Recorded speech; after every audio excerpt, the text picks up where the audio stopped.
Hey y'all, this is 680's music reporter Rudy Blair on this gorgeous spring day here in downtown Toronto. You know, sitting here on this park bench, it made me want to think about, some great things that have happened in the world of music. I mean, there are certain things that you're always going to remember. Like for the older folks, you're always going to remember when the Beatles played the Ed Sullivan Show. Or maybe somebody more my age, when Michael Jackson first moonwalked on television. And then there are those Torontonians who are always going to remember City TV Speaker's Corner. And when this Toronto group known as the Barenaked Ladies went on and recorded a music video called Be My Yoko Ono. Who would have thought almost 25 years later that this band would still be around and this band would still be putting together some great music like this one here coming up, Grinning Streak. This is their latest album. Got a chance to speak with Ed and Tyler about the history behind the Barenaked Ladies, their legacy, and of course, their brand new album. Action. Hi! We're Barenaked Ladies, and we're a little too cheap to make our own video, so here you go. 1, 2, 3, go!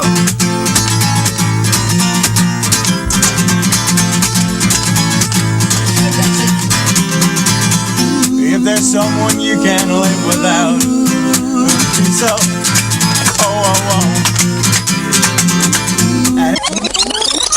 Moving at the speed of sound, you think I'd be slowing down, but I'm not losing my momentum. There are ways to turn around, so I don't crash into the ground. I wish someone would invent them. You know, I was going back on YouTube and I was looking back at your old interviews and stuff, and face it, we have all grown over the last couple of years, whether it be in age or I guess maybe girth. But when you guys think about the legacy of the Barenaked Ladies, did you ever think that it would be the way it is today? Because you guys are really considered like icons in the city. Icons, yes. Well, it's nice to be an icon that somebody thinks positively of, unlike maybe some other local figures these days in Toronto.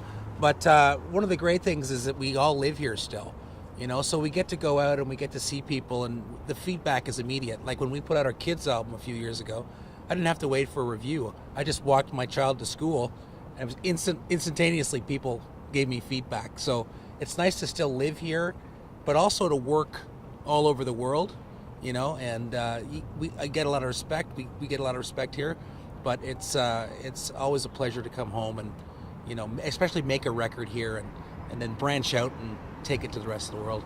We are going to talk about the new album, but how do you think that the band has evolved? Because at one point, people kind of thought of you guys as a novelty act, but especially with this album, I think that novelty act thing is long gone.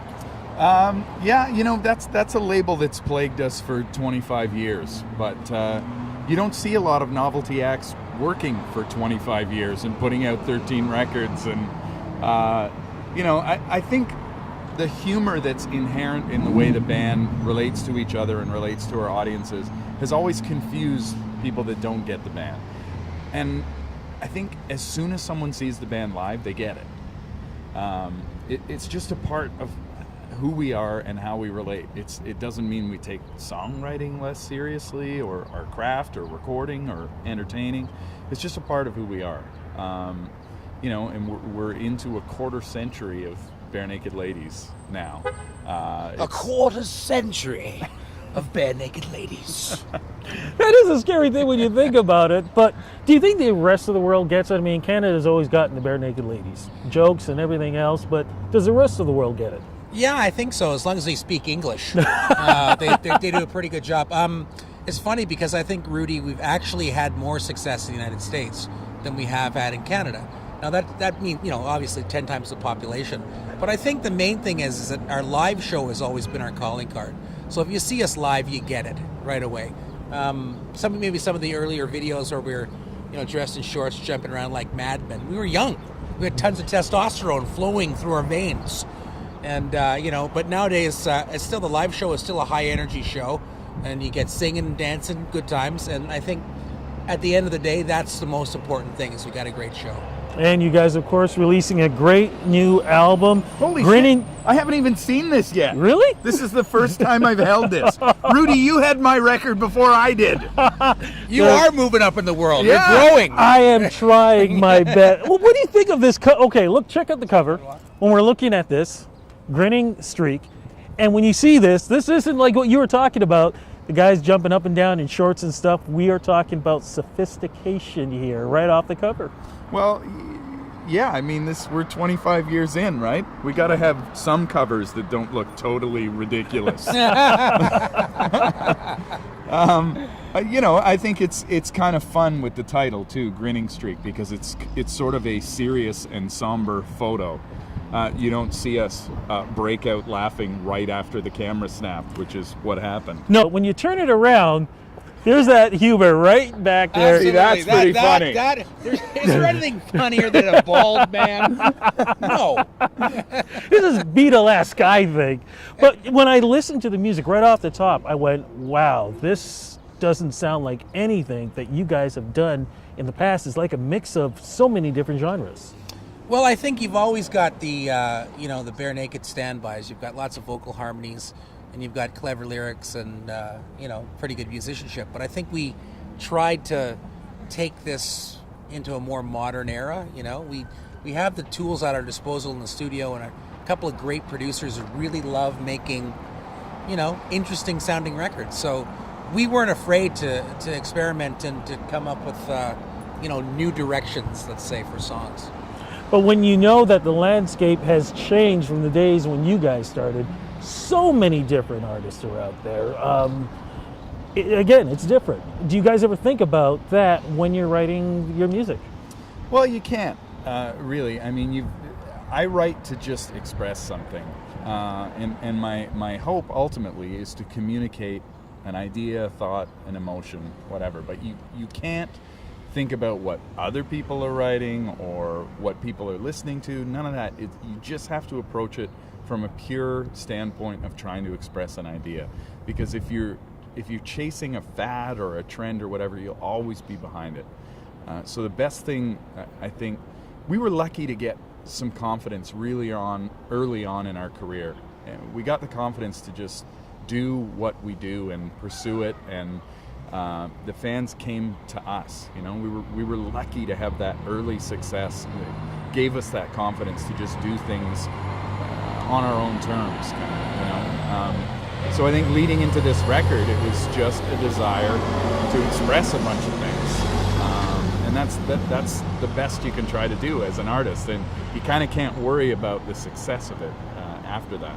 So how would you compare this album to, say, the past albums from Barenaked Ladies? Well, compared to the one that we put out immediately before this, All in Good Time, I would say it's a more hopeful record.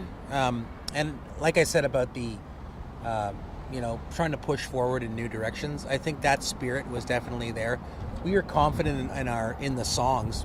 First of all, Ed wrote a great bunch of songs, and secondly, we've made so many records now that we know our way around the studio. Nothing phases us. So much to our surprise, a couple of times, we'd end up just jamming in the studio, and Gavin Brown, our producer, had the foresight just to hit record. And he said, this sounds great. And away we went. That's confidence as well. It sounds, we didn't have to overthink it, over-rationalize, rehearse a million times. We've been a band for 25 years pretty much. So when we get in a room and play together, it sounds like a band. So, that really helped. So you guys are going on tour. I know you're doing sort of like a festival over at the Molson Amphitheater? Yeah, we're on the road all summer with Ben Folds 5 and Guster in America, and a friend of ours from the UK, Boothby Graffo, is coming over to entertain the folks too. So it's our second Last Summer on Earth tour. We our nod to the Mayan calendar last year. The world didn't end up ending. So I was so glad the world didn't end. Yeah, me too. I was so happy. I can't tell you how happy I was. My So we're God. just going to keep it going. Fantastic. Look, before we wrap this up, I've got to ask you guys, because you guys are Torontonians, what do you think about this whole mayor stuff that's going on? What mayor stuff? What? What are you talking about? Bunch of maggots. It's all your fault. Don't ask questions. Don't have a history. Nothing's going on. Nothing. Nothing's going on? I think something's going on. Personally. Clearly. I think something's going on. Yeah. Something is going on. Well, guys, we'll just leave it to that. And hey, if folks want to get in touch with you guys, where do you go? Website, Twitter? Well, they go to barenakedladies.com, and Twitter is @barenakedladies, or just come right here to 680 News for traffic and weather together on the ones. Hey, you know where your stop is. Guys, thanks a lot. We're Rudy Blair.